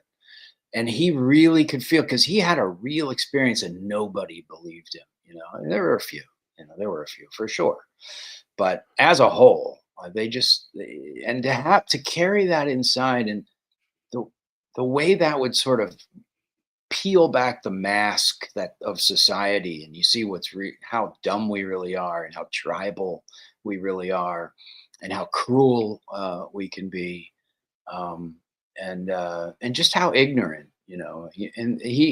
those guys really got to experience a side of society that not many of us do. I think it's a worthwhile story. I think it's a great story to tell. Do you think that consciousness is part of the key here? Absolutely. Yeah, understanding consciousness. Going back to your point about light, consciousness, because we can't quantify it or measure it or see it, or we can't do these things. Yeah, we don't even know what it is. Like gravity, right? We Right. we don't understand gravity. We don't understand We mass. We don't know what magnetism is. Right. And it just seems like consciousness, any evolved species beyond us, would have a grip on consciousness, and we're not quite there yet. We know it exists, but we don't. Nothing but questions in that area. But we're getting there. The telepathy tapes was a #1 podcast, and that opens the door. You know what that does? You know why the telepathy tapes is so consequential? Because now they're going to be able to raise the money to do the experiments, the scientific experiments that should have been done, 50 years ago, and have been done over time. But getting funding for sci is so difficult, and that's why there's so little work that's been done. But now we actually have the support to raise the funds to do the scientific experiments and actually make a difference, where people are going to have to start to take non-local consciousness seriously. Look, it's a fact of life. I mean, I'm convinced. I've looked at Dean Radin and the Stanford Research Institute stuff with Hal Puthoff and all of that stuff. And it's funny because I just started out wanting to know if UFOs were real, and like most of us who start digging in, it just keeps going and going, and you start ending up asking the most consequential questions about reality and yourself. What is consciousness? Does it originate inside or outside the brain? I'm pretty convinced that we aren't just self-generating light bulbs. Like there's something more bigger is going on. I think we're tapping into consciousness. It doesn't originate. But these are great questions that that we should be wrestling with. I bring this up often, but it's a good point to bring it up again. Brian Greene, in his book, Until the End of Time, spends a chapter on this. And this is what he says. He says, and he assigns a number to it in an equation. And I think it's 10 to the 38. That's how big the number. That's how many years in the future he thinks that protons are going to come apart. Okay. Yeah. Heat death. Right. That's the end of everything. But this is what he says. He follows that up with all particles are everything. That's it. Everything is going to come unglued except for thought and thinking. Right. Yeah. Now, he doesn't say consciousness. That's the C word in physics, right? They're not allowed to say that. Right. But yeah, thought and thinking. Interesting. Yeah. It's such a heavy, and it just makes you wonder if that's the case. Right. Then our universe is part of an intelligent situation that is part of that creation. I think consciousness is original, but also keep in mind that this whole heat death, like protons are going to fall apart at the end of the universe thing, that's just one theory. There's a lot of different theories, and we don't have anywhere near the evidence to be able to say that with any certainty. We have no clue when you get down to it, But it's one theory, and it fits all the facts that we know right now. Heat death makes sense, but it also makes sense in terms of how we view this conservation of energy and the second law of thermodynamics that are irrefutable in one frame of reference, but we do not we haven't incorporated this 0 point vacuum energy into the equation because we're not sure where it fits. But there might be something eternal about vacuum energy, and we might live in a cyclical universe, Well, and there's that's what I'm suggesting, that this thinking is right. forever, right? Yeah. So that's the cyclical part of the creation of the next round of stuff. Well, he may have been referencing the Isaac Asimov story. There's a great story, which I won't give it away, and I can't even remember the name of it, but I'm sure you could find it on Google. There's a fantastic story where Asimov asked that question. Like when are we gonna know everything? When are we gonna be able to crunch all these numbers and sort of like get the final answer? And is that the name of the short story, The Final Answer, something like that? Anyway, I won't give it away, but that may have been what Brian Greene was referencing when he said that maybe only thought will be left at the end. Oh, the last question. Last question. Thank you. That's right. That's right. The last question. Yeah. Yeah. I mean, I'm okay with that, but it just seems that physics is coming around to our community. They want to prove the numbers, they want to do this, they want to get to all of that, but in a roundabout way, they're going right into this consciousness community and Right. and ET and everything else that is beyond black and white and numbers. That there's Well, it would something have else. to. It would have Yeah. to, right? Because it's true. So if they are on the right track, they're going to have to come around to consciousness and the prevalence of consciousness in the universe. It just when Uh, when we can make our physics equations and what falls out is consciousness, then we know we're really onto something there. There two things I want to, and we'll run out of time on these two points. But you bring up the trailer park Earth, right? I don't know if that's how you put it, but anyway, um,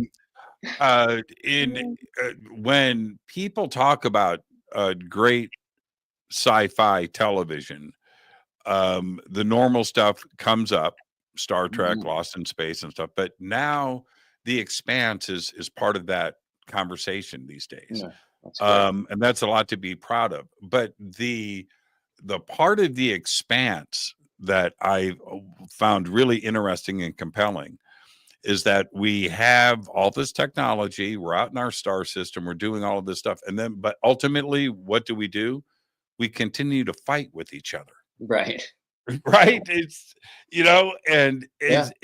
it's really kind of funny. I don't think the Expanse ultimately was trying to get to Yeah. an extraterrestrial intelligence that was out on the edge of our star system. For those that haven't seen the series, go and watch it. I don't want to give it away. Ultimately, that's what everybody was chasing. Right. And what do? We fight amongst ourselves to get there. How do Yeah. we get out of our own way to evolve to the next level? ET would have had to have gone through what Absolutely. we're going through. That's my question to ET, Thomas. Right. How did you guys do it? Well, we're on Right? the path.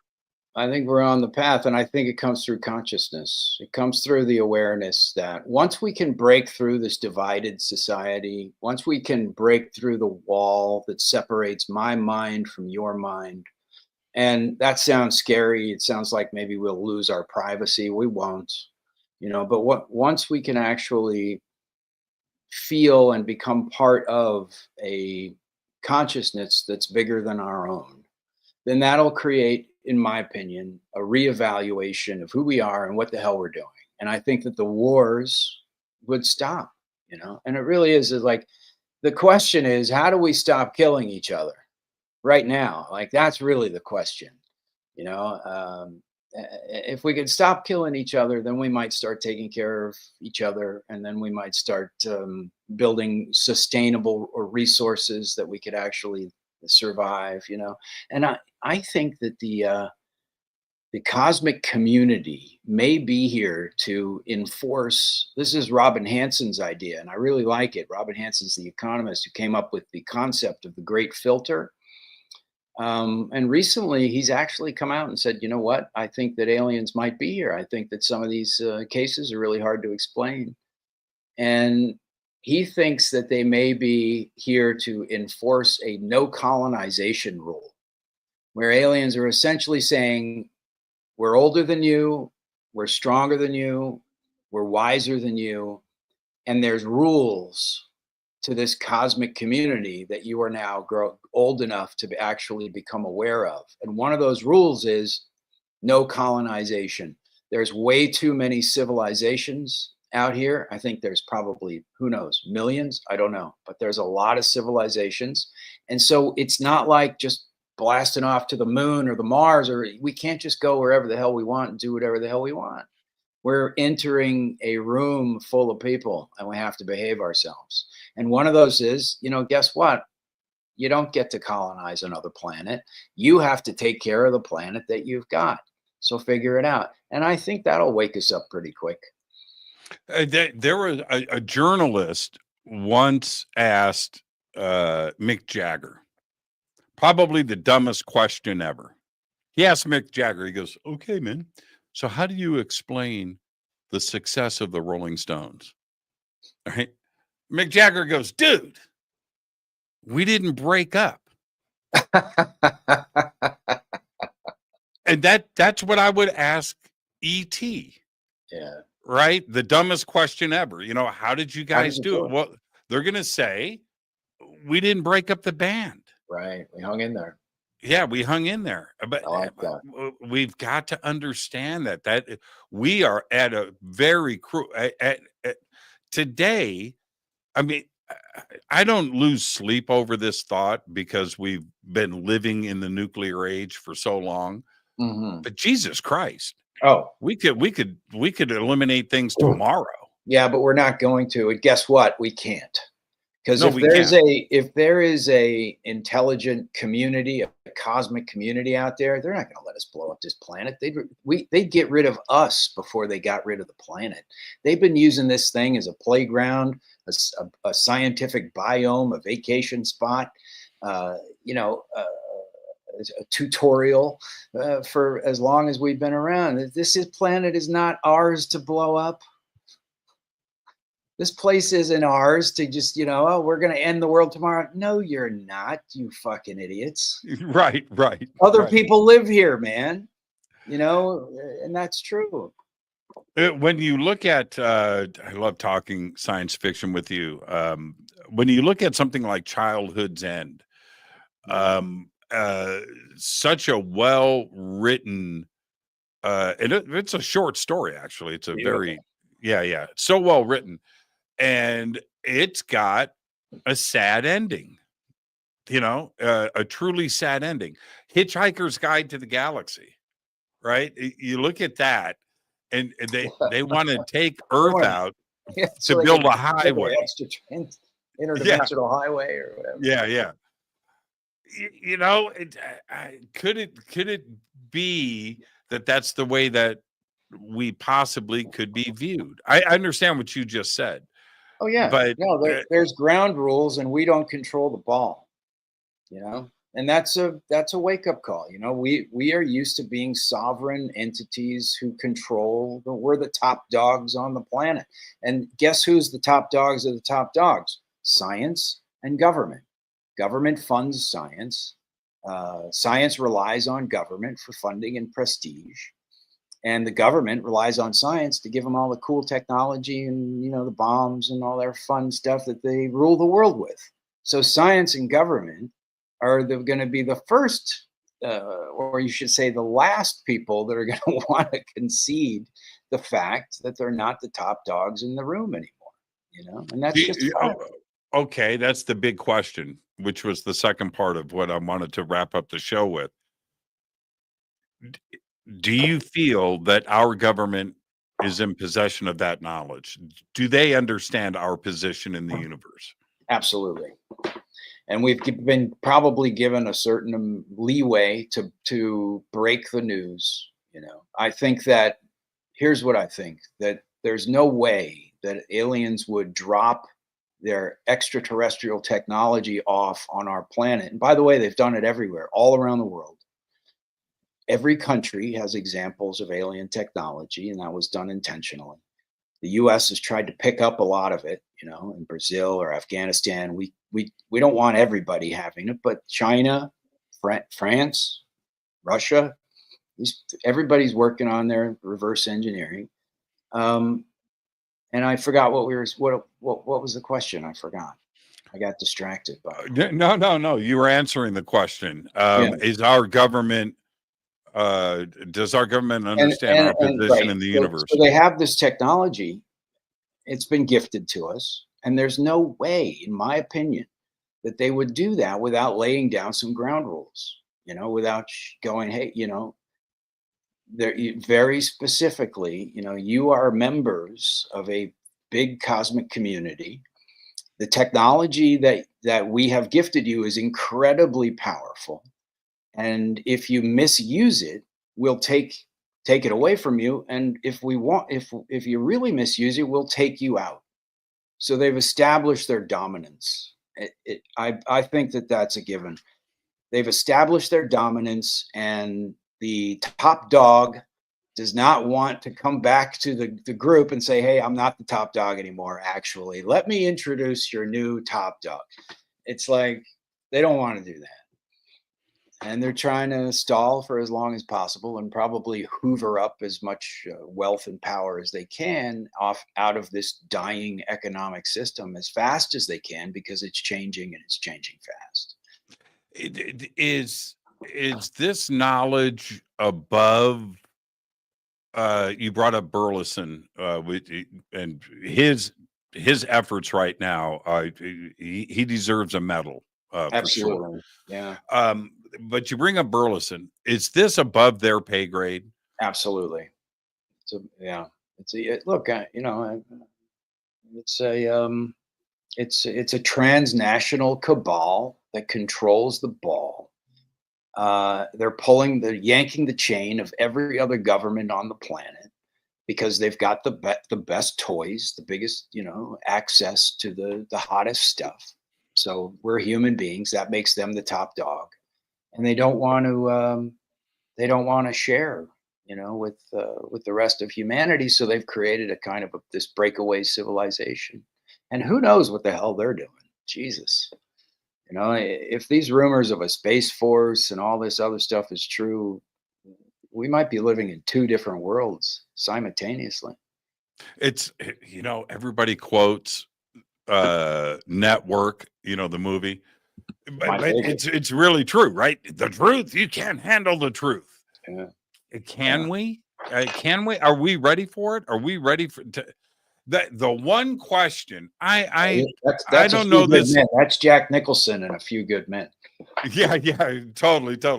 But I would imagine that prehistoric man maybe could laugh and grunt, but was definitely looking up to the stars going, Mm-hmm. Right? Yeah. That's the oldest question out there, isn't it? But there's an answer. Can we handle it? Absolutely. We can handle it. Yeah. I handled it. You handled it. And like we said at the beginning, this is a personal journey. It really is. It's a personal journey. You have to come to the conclusion on your own. There's a lot of evidence, and there's a lot of people who can make some very convincing arguments, and you go to bed at night and you're waiting to fall asleep. That's you and your God. And that's where the answer lies. That's powerful. But I would counter that with, and I don't know what the answers are. But in 2017, when Leslie Kean and Ralph Blumenthal and their co-authors, that story, when it broke, went way beyond the word viral and what that definition is. But everything that we were warned about, different committees, the Rand Corporation, it doesn't matter, all these big think tanks, that we would implode as a society, right? Yeah. Religion and Right. Wall Yeah. Street and governments and That's anarchy. the Brookings report in The Brookings 1960. report. None Yeah. of that happened. No. I don't remember anybody jumping off of any buildings. Do you? Yeah, but the Brookings report gets paid by the government. So when they write that stuff, they're not talking about you and me. They're talking about the power structures that control you and me. And that is what is threatened. That is the threat. It's not us, pulling out our hair, running down the street and not going to work and quitting our religion.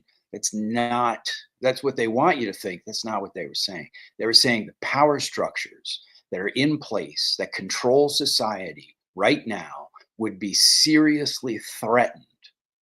And they're absolutely right. By a older, wiser, smarter civilization and the awareness that we exist within a cosmic ecology. That's the threat. And they're absolutely right.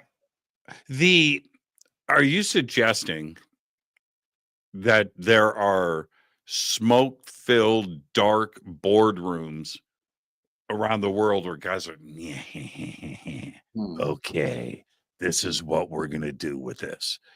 Is it really like that? Do you think that these conversations are going on about Somebody has to build the infrastructure to create the underground bases, right? The high speed rails to carry the stuff underground, so they don't have to, put it in a truck and take it down the 10 freeway. The military infrastructure to study it, the secrecy, as Dolan was told, if it cost $1 billion to study the atomic structure of an alien metamaterial, it cost $8 billion to make sure nobody knows about it. So yeah, there is an organization, but it's not a bunch of mustache twirlers. It's government workers, essentially. It's people with clearances. They go to where they clock in every day, and they've got their secure servers, and they run their numbers, and they run it just like any other business. It's just what they're dealing with is mind-boggling technology that's out of this world, and only a very few people actually know, sort of what's really happening. But just like a boardroom meeting at any other corporation, that's what you're looking at. Just the subject matter is different, and the stakes are a lot higher. Yeah, you remember in the Wilson Davis document where this subject comes up in the document, and Davis said, not Rear Admiral Wilson says that he came out here. I think we've all assumed it was Lockheed Skunk Works, right, which is right up the street from my house. And he goes in and he meets with 3 guys from Lockheed. One was a lawyer, one was an engineer. I think the other one was like an executive, a CEO. And they told him, we've got a craft. Yeah. We think it can fly. Right. Do you want to see it? Right. And comes straight out and says that. And he's upset because of the special access program and the money trail that he couldn't chase down, and that he was going to go back to Washington and tell on them. And their reaction was, do whatever you want. Right? Yell, scream. Yeah. Doesn't we can do whatever we want, and we're going to continue to do that. Transnational, above the law, they create their own laws. It's a breakaway civilization, like Dolan was saying, and it's ultimately going to metastasize and kill us all if we don't bring this to light. Look, it's a cancer. Do you think that that's what Burleson and others right now in Capitol Hill are experiencing, that frustration they're that Wilson got? the consequences for sure. Yeah, they're going, wait a second now. If this thing is real and this has been going on, and these guys are yanking everybody's chain, this can't go on, and not in a democracy. So we can only head in one of 2 directions. They're either going to expose this thing, or we're going to end up in a techno-authoritarian takeover. And that, is sort of what the battle is right now.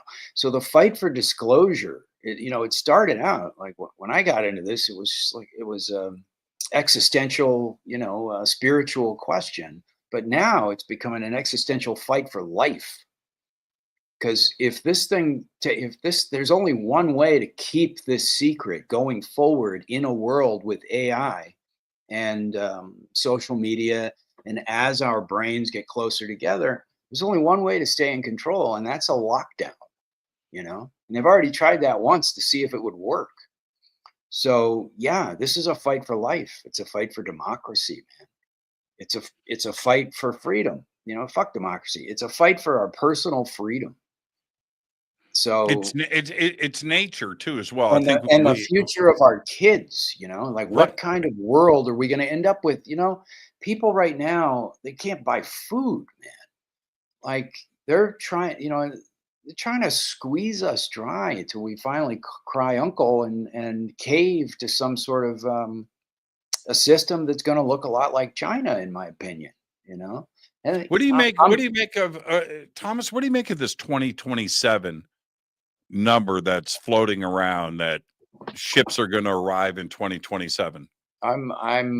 Well, that would be wonderful. Yeah. Every other prediction has not come true. I'm not expecting this one to. However, I think the impulse to say that we're running out of time, we're running out of runway here, is absolutely true. We are running out of runway. And I wouldn't rely on the aliens to come down and, give away the game for us. I think they've set up the rules to where that's not going to happen. This has to come from us. It has to be internally generated. Otherwise it won't stick. That's why they won't give us a cure for cancer. That would just cause more problems. And then suddenly we're reliant on Big Brother to take care of us because we can't look after ourselves. And then the next time things go to shit, who are we going to blame? Well, if those aliens hadn't have shown up and given us a cure for cancer, none of this would ever happen. Forget it. They're not here. They can't do that. In my opinion, smarter than that. We have to figure it out. We're running out of room. We're running out of time. And this thing's going to come to a head in the next couple of years. Do you think James Webb is going to have a play in it? That would be amazing. I know, right? I like the way your brain works. That would be fantastic. Yeah, I think there's stuff to discover about the universe that's going to blow our minds.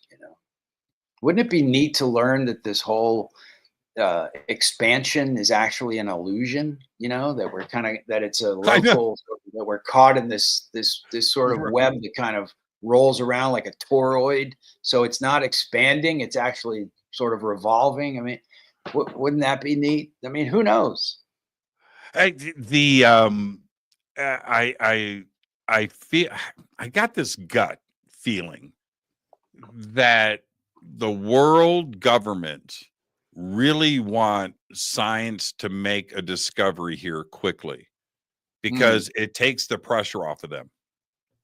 Let science discover it, and then that we can move from this point forward. We don't have to discuss the past. Yeah, the logical way to do this would be to find evidence of life on an asteroid or a moon or another planet. The only problem and that would be the logical way to do it. And that would help break the ice, because if we knew that life existed on Mars, then that would open the door to go, hey, even though we're in the same solar system, but the fact that life can exist on two planets is not too freaky that there'd be intelligent life on other planets. But guess what? We've already discovered life on Mars, and what happened in 1976 with the Viking and Gil Levin and his labeled release experiment. That was clear evidence that there was biological activity happening on Mars. And Gil has fought NASA for the rest of his career, and I think he'll be vindicated one day. I've looked at it, the evidence. It's a completely arbitrary decision to say that there just wasn't enough evidence to nail down the biological activity happening, that was the explanation for the labeled release experiments. That's a wonderful rabbit hole if anybody wants to jump down it. There's life on Mars. I'm fairly convinced. I think there's enough evidence to ask, why aren't we looking deeper? Why haven't in 50 years looked deeper at that. There's a lot of evidence to suggest that that might be the case. Why haven't we sent another rover out there with another more sophisticated labeled release experiment? Why haven't we sent any people back to the moon? 3 or 4 years ago, there were all these plans for NASA to get a mission going back to the moon. Nobody's gone. Just because the human beings went to the moon in 1969 and we went for 6 years, how come nobody else went? How come the Russians didn't go, we're going to go check it out? Okay, we're not the first. Congrats. But we're going to go to the moon because that's really cool. How about China? Nobody's been back to the moon. What the hell's going on with that? Why haven't they put the question of life on Mars to bed one way or the other? Why do they leave it hanging? How about Phobos? Yeah, the what the hell's monolith. going on with Phobos? Man. And you would I think it was Carl Sagan who said, that Phobos, what we know about it, that shouldn't exist. That can't be a natural body. That's right. And Buzz Aldrin wore the Phobos T-shirts, forever, right? Buzz, no, I had dinner with Buzz years ago, and he knows more than he's telling. And I asked him. I said, "Come on, man. Tell me the truth. Do you know? Did you see something weird up there?" And he said that he wrote a book.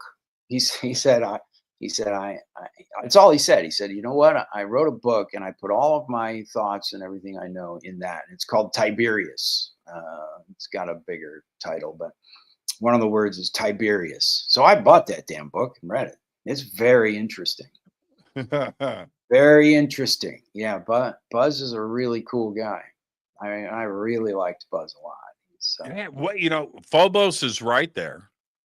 We have the 2 Russian satellite disasters that dealt with Phobos and the photography there, and yeah, very and interesting. what looked like to be a flying saucer, right, coming in to view, but we haven't been back. You've got a monolith on the moon of Mars. Yeah, right. Go photograph that thing. Do a flyby.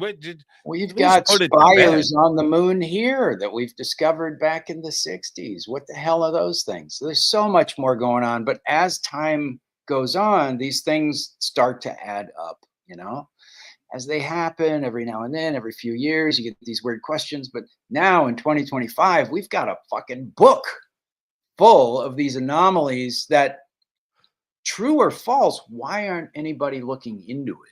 And that really becomes, the elephant in the room. The things things they're not doing are becoming very, very suspicious. Well, I'm going to see you a week from tomorrow here in Southern California in Palm Springs at Contact in the Desert. Really quick, to tell us a little bit about what you're going to be talking about. I've been really my 2:00 Saturday. Please come. I'm gonna try to answer some questions. The research that I've been doing lately gives me an idea about why they're here, what they're doing, who they are, and some of the information that's come out over the last couple of years, I think, allows us to put together a rudimentary picture of answering the big questions, who and why. So that's what I'm going to be talking about. It's called Forbidden Planet, and it's at 2:00 on Saturday. And I really hope to see people there because I love talking about this stuff with people who know what the hell we're talking about. Appreciate it. Always love talking to you, Jimmy. You're the best, TJ. Thank you so much, my friend. I'll see you in a week. Safe travels out to Palm Springs. You too. We'll break bread. We're going to throw a party on Friday night, so I'll see you there for that as well. And I can't wait to see you. Thank you so much, Thomas. So much fun. Thanks. Talk to you. Thomas Jane, everybody. Now, again, Contact in the Desert next week. We are having a party on Friday night. I'm going to host that. Thomas will be there, of course, and others. So come and hang out with us there, and it's going to be amazing. And then his presentation, and I will be there, is 2:00 on Saturday in Palm Springs. The links are below for contact in the desert. And with that, I'm going to get out of here. Tomorrow night, we have Jason Quitt back on the show, and we will be talking about his new book, Astral Experiences, and that is tomorrow night with Jason Quitt. I'm your host, Jimmy Church. This is Fade to Black. All I've got for now is Go Backly Teppy. Fade to Black is produced by Hilton J. Palm, Renee Newman, and Michelle Freed. Special thanks to Bill, John, Dex, Jessica, Dennis, and Kevin. Webmaster is Drew the Geek. Music by Doug Aldrich. Intro, Space Boy. Fade to Black is produced by KJCR for the Game Changer Network. This broadcast is owned and copyrighted 2024 by Fade to Black and the Game Changer Network, Inc. It cannot be rebroadcast, downloaded, copied, or used anywhere in the known universe without written permission from Fade to Black or the Game Changer Network. I'm your host, Jimmy Church. Go Backly Teppy.